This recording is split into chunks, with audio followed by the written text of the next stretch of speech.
보실 하나님의 말씀은요, 사무엘하 3장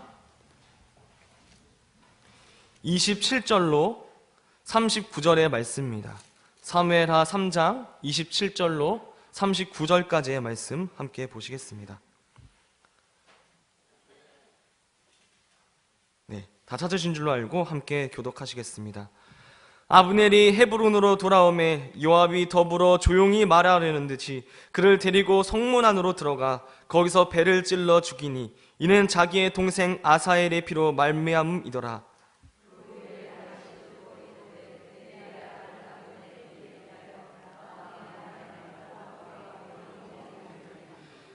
그 죄가 요압의 머리와 그의 아버지의 온 집으로 돌아갈지어다.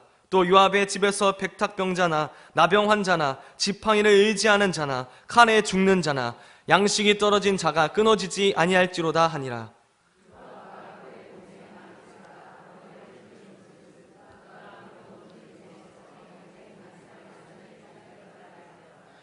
다윗이 요압과 및 자기와 함께 있는 모든 백성에게 이르되 너희는 옷을 찢고 굵은 배를 띠고 아브넬 앞에서 애도하라 하니라.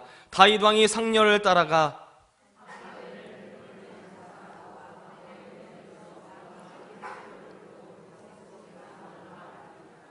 왕이 아브넬을 위하여 애가를 지어 이르되 아브넬의 죽음이 어찌하여 미련한 자의 죽음 같은고.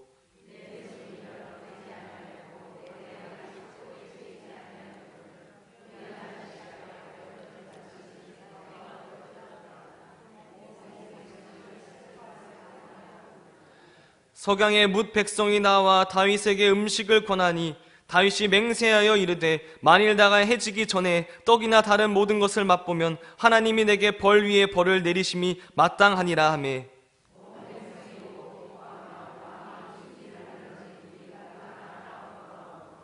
이날에야 온 백성과 온 이스라엘이 넬의 아들 아브넬을 죽인 것이 왕이 한 것이 아닌 줄을 아니라.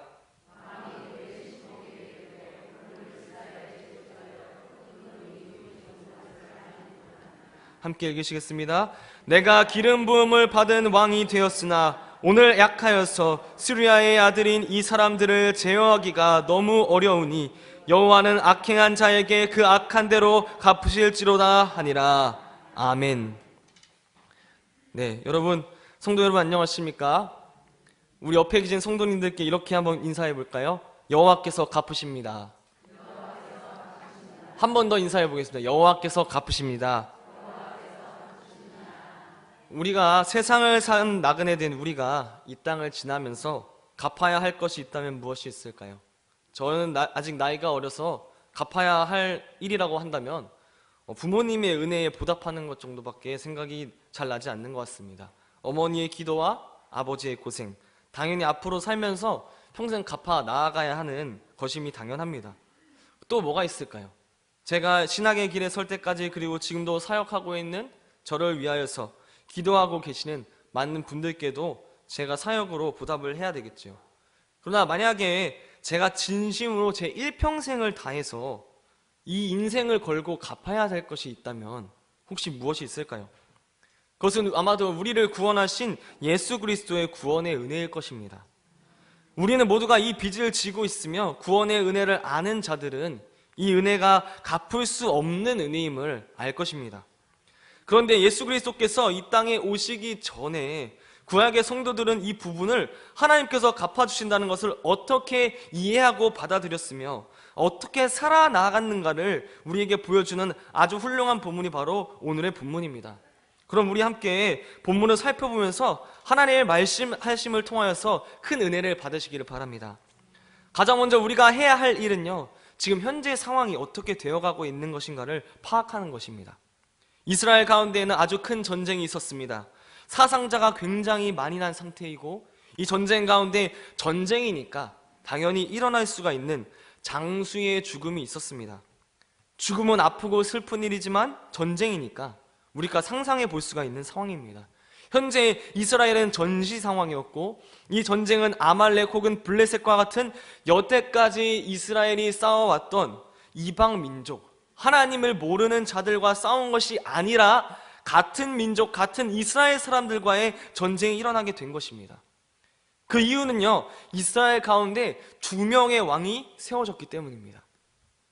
이스라엘은 사무엘을 통하여서 세워진 사울의 통치 가운데 있다가 사울의 불순종 때문에 하나님께서는 사울이 아닌 다른 사람을 왕으로 세우시려고 하셨고, 그것은 곧 다음 왕이었던 누구일까요? 다윗, 하나님의 마음에 합한 자 다윗을 이야기하는 것입니다. 그런데 하나님께서는 분명히 다윗을 선택하셨고, 우리가 생각하기에는 방금 제가 말씀드린 문장을 잘 기억해 두시기 바랍니다. 우리가 생각하기에는 당연히 하나님께서 세우신 왕이고, 다윗이 왕위에 올라서 마치 만화나 이야기책처럼 다음 장을 딱 넘기면 뿅 하고 다윗이 왕위에 딱 올라서 손쉽게 그 이야기가 진행될 것처럼 우리가 생각하기가 너무나도 쉽습니다. 그러나 여러분, 대통령 선거를 한번 생각해 보십시오. 대통령을 선출하는 것을 한번 상상해 보십시오. 대통령이 출마를 하기 위해서 많은 사람들은요, 벌써 몇 년 전부터 준비를 합니다. 입당을 하기 위해서 많은 돈을 쓰기도 하고, 자신의 지지자들을 만들고 지역의 공천을 받아서 후보가 되기 위해서 부단한 노력을 합니다. 정치 경력을 쌓기 위해서 비서로 일하기도 하고, 법률에 대해서 알기 위해서 법조계의 경력을 쌓는 사람도 있습니다. 그렇게 많은 시간을 투자한 후에야 도전을 할 수가 있습니다. 그런데 만약에 도전한 후에도 실패하면 어떻게 될까요? 다음 당선이 될 때까지 수많은 시간을 보냅니다. 4년, 8년, 12년. 그 수많은 시간들을 투자해서 대통령에 도전한다는 것입니다. 이런 과정은 당연히 공정하고 합법적인 절차입니다. 여러분, 이것을 생각해 본다면 다윗이 왕이 되어 이스라엘의 정당한 왕으로 이스라엘을 다스리기 전까지는 아마도 여러 가지의 과정이 있다는 것을 우리가 상상해 볼 수가 있는 것입니다. 분명히 이런 과정은 그 대통령 선거와 같이 다윗이 이스라엘의 왕위에 올라서 왕이 될 때까지 그 모든 과정도 당연히 공정하고 합법적인 절차를 거쳐야 합니다. 그런데 오늘 본문에서는 어떤 일이 벌어집니까? 지금 이스라엘은 어떤 상황입니까? 여호와 하나님께서 기름 부으셔서 왕위에 오른 이 이스라엘의 진정한 왕이 이미 있음에도 사울의 군대 장관이었던 아브넬, 오늘 본문에 등장하는 이 아브넬이 자신의 소견을 따라서 하나님의 결정을 따르지 않고 사울의 아들인 이스보셋을 데리고 이스라엘의 새로운 왕으로 세우기 위해서 추대를 한 것입니다. 그렇기 때문에 유다 족속을 제외한 다윗 왕을 따르지 않는 다른 모든 사람들은 이 이스보셋을 따라서 아브넬을 따라서 이 세력을 따라가게 됩니다. 그렇기 때문에 한 나라에 지금 현재 두 사람의 왕이 세워진 상태인 것입니다. 여러분, 이런 말이 있지 않습니까? 한 하늘 아래 두 태양이 있을 수가 없다. 당연히 어떻게 되겠습니까? 왕이 두 명이면 전쟁이 일어날 수밖에 없습니다. 이것을 초래한 것은 사실은 선대왕이었던 사울이었습니다. 하나님께서 자신을 버리고 다윗을 선택하셨다는 것을 분명히 알고 있음에도 그것을 인정하지 않고, 나는 아직도 왕이야, 내가 왕이야, 내가 하고 싶은 대로 할 거야, 그렇게 행패를 부리면서 계속해서 내분을 일으키고 내전을 일으켜서 어떻게 됐습니까? 지금 이 모양이 된 것입니다. 사실 따지고 보면 이것은 선택이라고 할 수도 없는 것이었습니다. 순종의 영역이었지. 아브넬은 하나님의 기름 부으심을 무시하고 자신의 소견대로 이스보셋을 왕으로 세우게 됩니다. 유다 자손을 제외한 많은 사람들이 이 아브넬을 따라서 이스보셋에게 붙게 됩니다. 오늘의 본문은 다윗과 사울의 큰 충돌 이후에 블레셋과의 전투에서 사울과 요나단이 죽고 나서 그 사후에 헤브론에서는 다윗이, 다른 지역에서는 아브넬과 이스보셋이 세력을 나누어 대립을 하게 된 상황인 것입니다. 그리고 이 세력들 사이에 드디어 한 차례의 큰 전투가 벌어지게 되는데, 이 전투에서 오늘의 본문 가운데 가장 중요한 역할을 하는 전사자가 생기고 마는 것입니다. 우리 오늘의 본문 27절을 함께 보기 원합니다. 같이 읽으시겠습니다. 아브넬이 헤브론으로 돌아오매 요압이 더불어 조용히 말하려는 듯이 그를 데리고 성문 안으로 들어가 거기서 배를 찔러 죽이니 이는 자기의 동생 아사엘의 피로 말미암음이더라. 아멘. 사울의 군대 장관 아브넬이 다윗의 장수였던 요압에게 죽임을 당하는 장면입니다.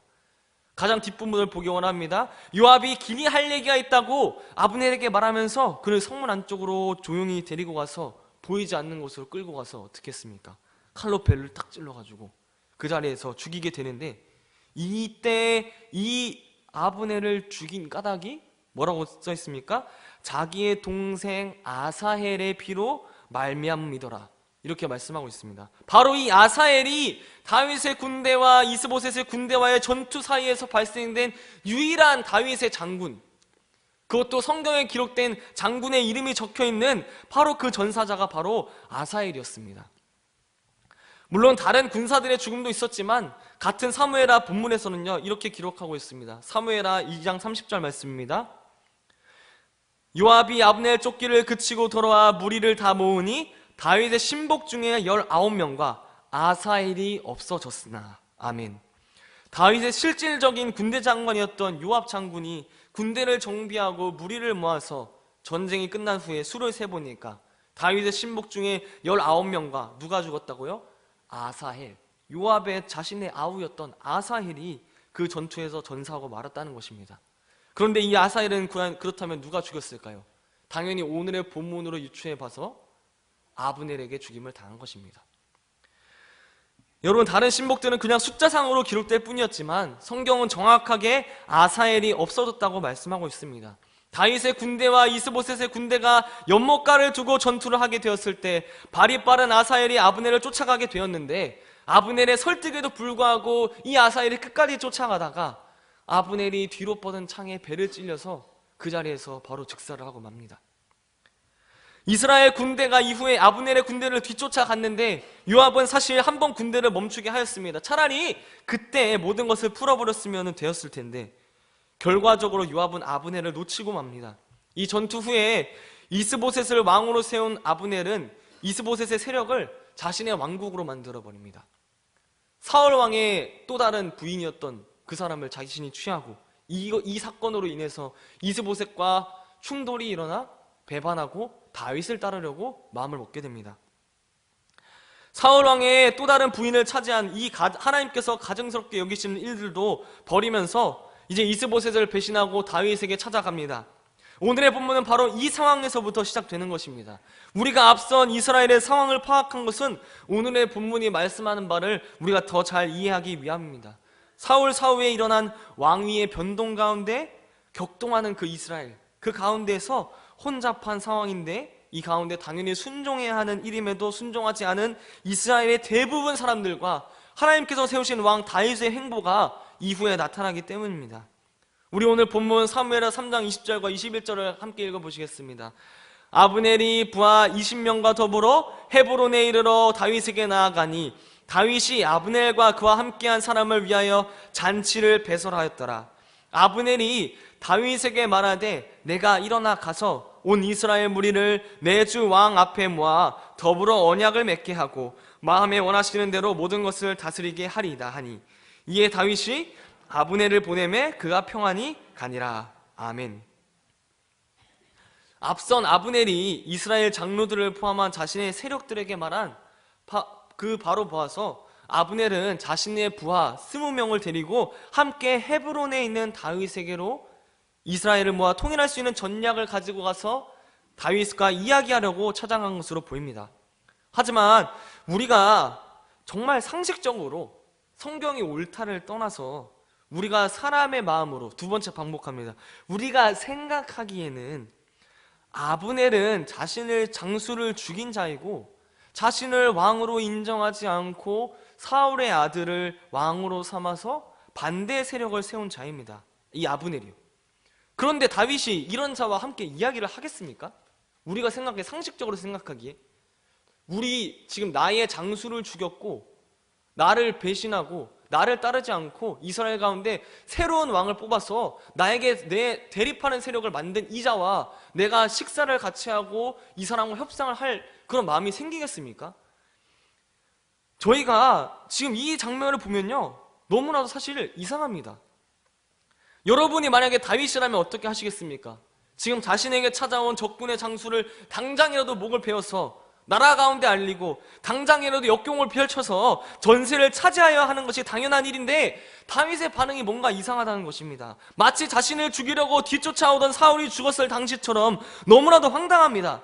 어떻게 이럴 수가 하고 있지? 우리가 의문을 품는 것이 당연할 정도로 뭔가 의아하고 뭔가 이질적입니다. 생각해보면 사람이 아닌 것 같아요. 어떻게 이럴 수가 있지? 자신의 장수를 죽인 사람이고 내 세력을 대항하는 그런 세력을 세운 사람이 자신을 찾아왔는데 이때다 싶어서 그 사람의 목을 베어도 모자를 파네. 어떻게 할까요? 자, 우리 보면 3장 20절 다시 한번 읽어보겠습니다. 같이 읽으시겠습니다. 아브넬이 부하 20명과 더불어 헤브론에 이르러 다윗에게 나아가니 다윗이 아브넬과 그와 함께한 사람을 위하여 잔치를 배설하였더라. 아멘. 여러분, 다윗의 반응을 보십시오. 정말로 이상합니다. 아니, 자신의 장수를 죽인 사람도 되고 자신을 반대하는 세력을 세운 사람입니다. 자신의 군대를 위험에 빠지게 만들고 자신을 왕으로 인정하지 않은 사람이 찾아왔는데 문전박대하거나 목을 베기는커녕 어떻게 하였습니까? 아브넬뿐만이 아니라 아브넬이 데리고 온 자신의 정예 군사들 20명을 먹을 수 있는 잔치를 열어줬습니다. 식량과 물을 준 것도 아니고 마치 자기가 이스라엘 왕으로 지금 왕위에 올라와 있는 상태인데도 더 귀한 손님이 온 것처럼 더 귀한 대접을 하고 잔치를 베풀었다는 것입니다. 여러분, 마치 이 모습은요, 그를 위하여서 섬김의 모습을 보여준 것과 같습니다. 우리는 이 다윗의 행동에 대해서 의문을 가질 수밖에 없는 것입니다. 이 사람이 왜 이럴까? 도대체 왜 이렇게 행동하는 것일까? 오늘의 본문 가운데 우리와 같이 생각했던 인물이 하나 있습니다. 이 인물을 보면요, 사실 우리가 이 아브넬에게 가졌던 이 답답함과 찝찝함이 해소되는 것처럼 보이는데요, 그 사람은 바로 다윗의 장수였던 요압입니다. 다윗이 자신에게 찾아온 아브넬과 협상을 하였고 이 사울이 자신에게 주기로 하였던 자신의 아내 사울의 딸 미갈을 데려오는 조건으로 아브넬을 자신의 편으로 삼아 주고자 그렇게 결정을 내리게 됩니다. 그렇게 아브넬이 다윗과 이야기를 마치고 나서 떠나서 길로 가던 중에 마치 드라마의 한 장면처럼 누가 찾아올까요? 다윗의 장수였던 요압이 군대에서 돌아오게 됩니다. 아브넬이 죽인 아사엘이 아브넬이 죽인 아사엘의 형 요압이 군사들과 함께 전쟁에서 얻은 그 노량물들을 가지고 다윗이 있는 헤브론으로 돌아왔습니다. 요압은 장수니까 헤브론에 도착하면 어떻게 해야 되겠습니까? 임금님, 제가 전쟁에서 돌아왔습니다. 당연히 보고를 해야 되겠죠. 당연히 왕이 있는 곳으로 가서 보고를 하려고 찾아갑니다. 그런데 이때입니다. 그가 헤브론으로 돌아왔을 때 군사들이 이 요압에게 찾아와서 알리어 말합니다. 요압 장군님, 방금 이스봇의 진영에서 사울의 군대 장관이었던 아브넬이 다윗에게 찾아왔는데 그가 평안히 돌아갔습니다. 이 말을 들은 요압은 어떤 생각이 들었을까요? 내 동생이 죽었던 모습이 머릿속에서 주마등처럼 싹 떠오르면서 마음 깊숙한 곳에서부터 분노가 차오르지 않았을까요? 다윗 왕이 감히 내 동생의 원수를 그냥 보내줬구나. 얼마나 화가 치밀어올까요? 동생의 죽음을 위로하면서 장사를 지냈던 그 순간이 떠오릅니다. 땅에 찔려 엎드러져 있던 동생의 죽음을 두 눈 속에 기억하고 있었던 요압. 그런 동생의 원수인 아브넬이 적군 한가운데 제 발로 들어왔는데 그것을 임금인 다윗이 그냥 보내주었다. 그것도 평안히. 아무래도 이 군사들이 다윗이 아브넬과 아브넬의 군사들을 위해서 잔치를 열어주었다는 것도 말하여 주지 않았을까요? 요압은 군사의 보고를 들은 뒤에 다윗에게 따지려고 찾아갑니다. 사무엘하 3장 24절 25절 말씀입니다. 함께 읽어보시겠습니다. 요압이 왕에게 나아가 이르되 어찌하심이니까? 아브넬이 왕에게 나아왔거늘 어찌하여 그를 보내 잘 가게 하셨나이까? 왕도 아시려니와 네레의 아들 아브넬이 온 것은 왕을 속임이라. 그가 왕이 출입하는 것을 알고 왕이 하시는 모든 것을 알려 함이니이다 하고. 아멘. 마치 요압이 우리가 다윗에게 가진 의문을 대변하듯이 묻고 있습니다. 다윗이여, 어찌하여 당신이 그렇게 하셨습니까? 아브넬이 왕에게 찾아왔는데 어찌하여 그를 보내어 평안히 가게 하셨습니까? 왕께서도 잘 아시겠지만 넬의 아들 아브넬이 당신에게 온 것은 당신을 속이고자 함입니다. 왕이 하는 모든 것을 보려고 염탐하려 온 것이 아니겠습니까? 이렇게 이야기합니다. 여러분은 어떻습니까? 우리가 상식적으로 생각하기에는 이 요압의 물음이, 요압의 분노가, 요압의 답답함이 우리의 의문이며 우리의 마음일 것입니다. 자, 이제 요압은 과연 앞으로 어떻게 할까요? 일단 다윗 왕은 그를 평안히 보냈습니다. 이때 요압은 다윗 왕의 명령에 순종할 수 있었겠지만 결과적으로 순종하지 않았습니다. 요압은 다윗에게서 나온 직후에 군사들을 몇 명 소집을 하게 됩니다. 우리 26절 말씀 같이 보기 원합니다.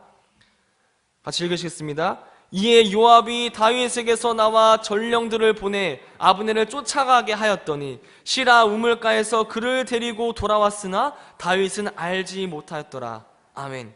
자, 왕께 알리지 말고 비밀스럽게 임무를 수행해야 된다.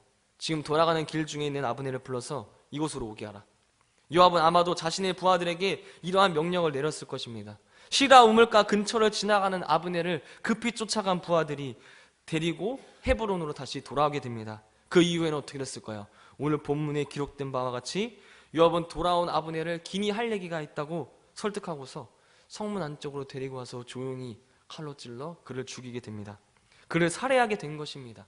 당연히 적군의 장수이고 자신의 동생을 죽인 원수이니 요압의 입장이라면 당연히 죽일만 하다고 우리가 생각할 수가 있습니다.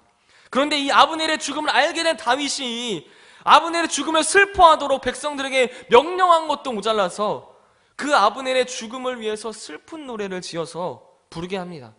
그 슬픈 노래의 첫 구절은 이렇게 시작합니다. 본문 33절 말씀 같이 읽으시겠습니다. 왕이 아브넬을 위하여 애가를 지어 이르되 아브넬의 죽음이 어찌하여 미련한 자의 죽음 같은고. 아멘. 다윗이 노래합니다. 아브넬이 죽은 것이 어찌 이리 미련한 자의 죽음 같은가. 다윗이 계속해서 노래합니다. 그의 손이 묶이지 않았고 그의 발이 죄수처럼 쇠고랑에 묶여 끌려오지 않았거늘 불의한 자의 자식들 앞에서 억울한 죽음을 당한 것 같이 내가 엎드러졌도다. 이 노래를 부르니 백성들이 울기를 더했습니다.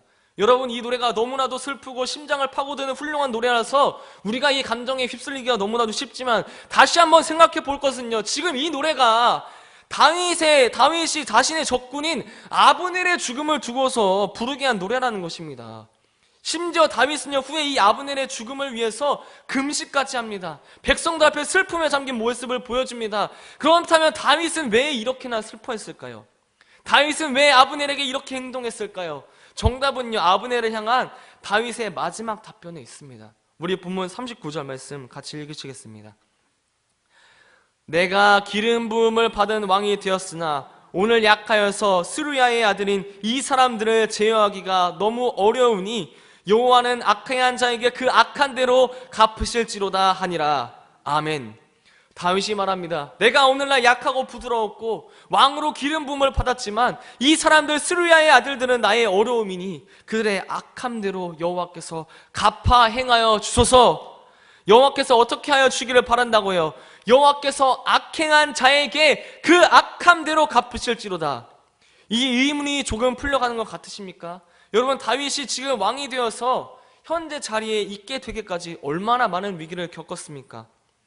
사실은 더 어렸을 적부터요, 그가 양치기로 방치돼서 집에서 내놓은 바 되어서 아무것도 없고 초라한 동물 냄새, 양들의 냄새와 흙 냄새로 뒤덮인 연약한 모습으로 양을 습격하는 그 맹수들과 싸워 이겼던 나날들, 그때부터 또 골리앗이라는 거대한 장수와의 결투에서도 다윗을 겨냥한 수많은 사울의 칼들과 죽을 고비, 그리고 앞선 전쟁에서까지 그 모든 위기에서 건져주신 분이 여호와신 줄을 믿습니다.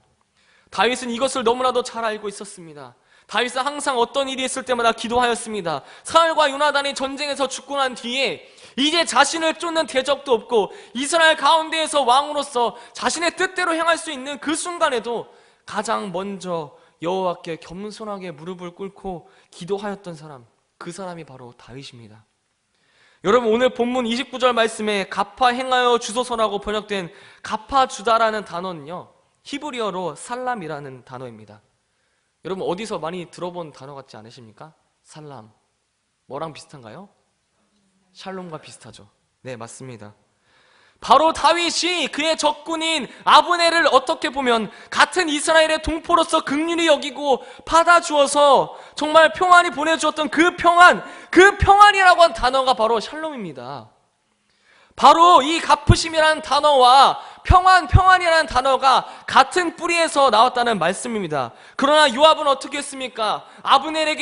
사울은 다윗에게 이 아브넬의 죽음 이후에 레갑과 바하나가 이스보셋에게 무엇으로 행하였습니까? 피는 피로써 행하고 검은 검으로 되갚았고 죽음으로써 그들에게 행하였습니다. 요압은 자신의 동생을 죽인 아브넬에 대한 분노를 참지 못했고 평안으로 맞이하지 못하여서 또 사울은 다윗에 대한 질투와 자신의 왕위에 대한 불안과 그리고 왕으로서 가지는 자신의 소견을 이기지 못하고 다윗을 몇 번이나 죽이려고 하였고 결국 블레셋과의 전투에서 비참한 죽음을 맞이하게 됩니다. 그리고 우리가 함께 보이는 이 장면 후에 다른 사람의 손에 이끌려 왕이 되긴 했지만 결과적으로 다윗에 대항한 세력을 담당하였던 그 이스보셋 또한 허수아비와도 같은 왕이었어도 정말 비참한 최후를 맞이하게 됩니다. 낮잠을 자던 중에 같은 동양 사람, 어떻게 보면 사울과 자신의 아버지와 자신과도 같은 동양 사람이라고 취급당하였던 브에롯 사람들 레갑과 바나 두 사람에 의해서 낮잠을 자던 중에 배를 찔리고 목이 베이는 그런 처참한 모습으로 살해되게 됩니다. 여러분이 만약에 다윗이라면 어떤 마음이 들겠습니까? 다윗은 연약하고 부드러운 심성을 가진 사람입니다. 다윗이라면 어떤 마음이 들겠습니까? 자꾸 자신의 왕위 때문에 무고한 사람들이 죽어나갑니다. 이스보셋이 죽고 사울과 요나단이 전쟁에서 죽고, 사실은 요나단과 다윗이 얼마나 친한 사이였습니까? 죽고도 없어도 못 사는 그런 정말 의형제와 같은 그런 사이였는데 자신 때문에 사울과 요나단이 죽었고 많은 사람들이 전쟁에서 죽어야만 했습니다. 다윗의 마음이 어땠을까요? 나 때문에 이런 피가 계속 흘러나가는구나. 아브넬의 말처럼 평안으로 맞이해야 되겠다. 이스라엘 가운데 평화를 임하여야 했는데 그 사람을 평안히 맞이하여서 잔치를 배설해 주었더니 요압이 그 분노를 못 참고 평안으로 가던 아브넬을 죽이게 된 것입니다. 여러분, 왕이 되려면 이만큼의 피를 흘려야 하는 것인가? 아브넬이 전쟁 중에 이야기한 것처럼 검이 한번 피를 흘리게 되면 그 후에는 걷잡을 수 없는 일들이 벌어지면 다윗은 알고 있었던 것 같습니다. 성경은 요압의 의문이 너무나도 당연한 것처럼, 아브넬의 죽음이 너무나도 당연한 것처럼 몇 번이나 강조하여서 말씀합니다. 배를 찔러 죽이니 자기 동생 아사엘의 피로 인해서이다. 그의 동생 아사엘을 죽인 까닭이다. 두 번이나 강조되어 기록되었습니다. 요압도 말합니다. 어찌하여서 당신이 그를 평안히 보내주었습니까? 그러나 다윗은 어떻게 대답합니까? 아브넬의 죽음에 대해서 노래할 때 어찌하여서 그의 죽음이 이렇게나 미련한 자의 죽음 같은가? 그가 전쟁을 위하여서 찾아온 것이 아니었는데, 그가 평안을 위하여서 찾아온 것인데, 이스라엘을 불러 모아 다윗에게 주기 위해서 찾아온 것인데 어찌하여 그의 죽음이 이렇게나 비참한 것인가? 그가 평안으로 찾아왔듯이 다윗은 그에게 평안으로 돌려보내준 것입니다. 여러분, 우리의 모든 일 동안 하나님께서 지켜보시면서 그에 대하여 갚아주시리라 믿습니다. 이미 우리는 주님의 큰 은혜에 빚진 자로서 그 빚을 일평생 갚아야 하는 자들입니다. 여러분, 스데반을 생각해 보십시오. 그가 복음을 위하여서 돌에 맞아 죽었습니다. 그가 끝내 기도하는 모습을 생각해 보십시오. 사도행전 7장 60절 말씀입니다. 같이 읽으시겠습니다. 무릎을 꿇고 크게 불러 이르되 주여 이 죄를 그들에게 돌리지 마옵소서, 이 말을 하고 자니라. 아멘. 여러분, 자신을 죽이려고 돌을 든 사람들을 향해서 살려달라고 혹은 저자들에게 불이라도 내려주십시오 이렇게 하기는커녕 그들의 죄를 그들에게 돌리지 말아달라고 기도합니다. 또 누가복음 14장 12절로 14절 말씀입니다. 예수께서 말씀하십니다. 또 자기를 청한 자에게 이르시되 내가 점심이나 저녁이나 베풀거든 벗이나 형제나 친척이나 부한 이웃을 청하지 말라. 두렵건대 그 사람들이 너를 도로 청하여서 내게 갚음이 될까 하노라. 잔치를 베풀거든 차라리 가난한 자들과 몸 불편한 자들과 저는 자들과 맹인들을 청하라. 그리하면 그들이 갚을 것이 없으므로 내게 복이 되리니. 어떻게 갚으신다고요? 이는 의인들의 부활 시에 내가 갚음을 받겠음이라 하시더라. 아멘. 너희가 잔치를 베풀려거든 벗이나 형제나 자신과 관계가 있는 언제든지 우리가 맞이할 만한 그런 당연한 관계에 있는 사람들을 부르지 않고 그들이 당연히 갚아줄 것이니 그런 사람들이 아니라 누구요? 당연히 갚아주지도 못할 것이 분명하고 더 달라고 행패를 부릴 수도 있는 사람들, 정말 지나가는 거지와 같은 가난한 자들, 몸이 불편한 사람들, 맹인들, 또 소외된 자들에게 잔치를 베풀라고 말씀하십니다. 그렇게 베풀면 어떻게 갚아주신다고요? 의인들의 부활 시에 우리가 죽고 나서 영원히 하늘나라로 가고 몸은 예수님께서 재림하실 때까지 잠자며 기다리면서 예수께서 심판주로 오셔서 우리가 의인의 부활로 함께 참여할 때, 그때 예수께서 심판주로 오실 때 내가 갚음을 받겠음이라 하시더라. 아멘. 우리가 받은 대로 갚는 것, 여러분 생각해 보십시오. 우리가 사실 하나님께 갚음을 받겠습니까? 아니면 우리가 받은 대로 갚는 것입니까? 주께서 우리에게 베푸신 큰 은혜, 우리가 갚지 못하는 그 은혜 아래, 우리가 십자가의 그 큰 아래에서 그저 감사함으로 우리가 하나님의 뜻을 행하는 것이지, 어떻게 이것 또한 우리가 갚음을 바라며 행하는 것이겠습니까? 삶의 정황 가운데 여러분 여러 문제가 있을지 모르겠습니다. 억울한 일을 당하고요, 오늘의 요압처럼 분노가 치밀어 오르는 일들이 우리 가운데 있을지도 모릅니다. 생계가 어려우며 목숨이 위태로워지는 때가 올지도 모릅니다. 그럴 때마다 하나님 앞에서, 하나님 어찌하여서 나한테 이런 일이 생겼습니까? 하나님 왜 나한테 이러십니까? 그렇게 따지지 마시고, 분노로 검으로 피로써 묻지 마시고, 주께서 갚으시리라, 주께서 갚으시리라, 주께서 갚아주시리라, 주께서 이미 내가 갚을 수 없는 큰 은혜를 내게 주셨다, 이렇게 선포하시기 바랍니다. 여러분, 어려움 중에 있을 때 더 어려운 자를 구하고, 환난 때에 더 강한 믿음으로 일어서고, 혼란함 가운데서도 평안함으로 나아가는, 정말 주께서 평강의 평강으로 더하실 심지가 견고한 다윗과 같은 믿음의 성도가 되시기를 저의 온 마음을 다해서 축복합니다. 기도하겠습니다. 은혜의 주님, 우리가 다윗의 마음을 갖기 원합니다. 주님, 검은 검으로 피는 피로 갚지 않고 평안으로 맞이했던 다윗, 평안히 보내주었던 다윗, 주께서 갚으시리라, 주께서 갚으시리라, 여호와께서 악행한 자에게 그 악한 대로 갚아주셔서 기도하였던 그 다윗의 마음처럼 아버지, 우리가 선한 마음으로 화평케 하는 직분을 받았다 말씀하셨듯이 주님, 우리가 화평케 하는 자가 되게 하여 주십시오. 우리의 일평생, 우리의 삶의 정황 가운데, 또 우리의 삶의 모든 여건 가운데, 환경 가운데 아버지 주님의 사랑을 전하는 자, 복음으로 화평케 하는 자 될 수 있도록 도와주옵소서. 주여, 이 모든 것들 주님 앞에 내려놓습니다. 주여, 우리의 화평주가 되시고 심판주가 되셔서 우리에게 의인의 부활시에 갚아주실 영원하신 왕 예수 그리스도의 이름으로 기도하였습니다. 아멘.